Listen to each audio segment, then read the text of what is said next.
Bonjour, aujourd'hui je vais vous parler de Si seulement la nuit. C'est un livre très positif, très régénérant.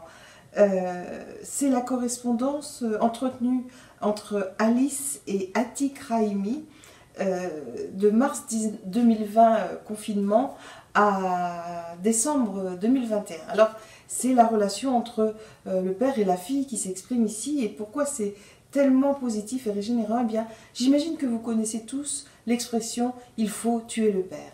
Eh bien, voilà, on ne va pas rentrer dans tout ce que ça veut dire au plan psychanalytique, mais en tout cas, on va plutôt entrer sur la forme de relation à sa filiation qu'on entretient en Occident. C'est toute une culture de conflits, de remise en cause, enfin, des choses souvent assez violentes. Et là, nous sommes dans les antipodes de cela, et c'est formidable comment un père et une fille sont des amis, échangent et renforcent leur lien d'amour par l'écriture, par un échange quotidien ou quasi quotidien de l'écriture, par une compréhension.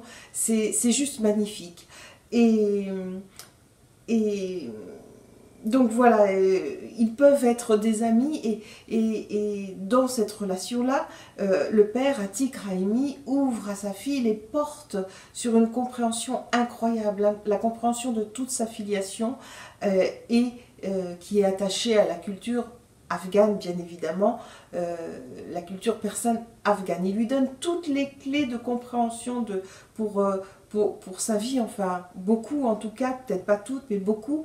Et la fille les accueille avec, comme un cadeau, et c'est une transmission magnifique. Alors ce cadeau, on le reçoit nous aussi.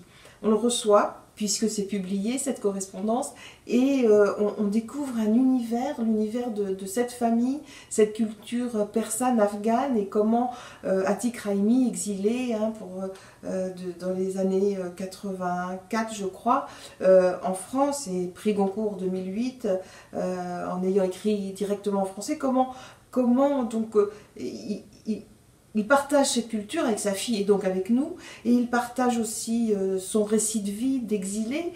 On y voit le courage, la lucidité, l'intelligence qu'il a fallu pour qu'il s'arrachait à cette terre accablée par les drames et par l'oppression, et comment sa culture qu'il repense, qu'il revisite, qu'il partage, et s'est modifié au contact de la nouvelle culture du pays qui l'a accueilli, à savoir la France.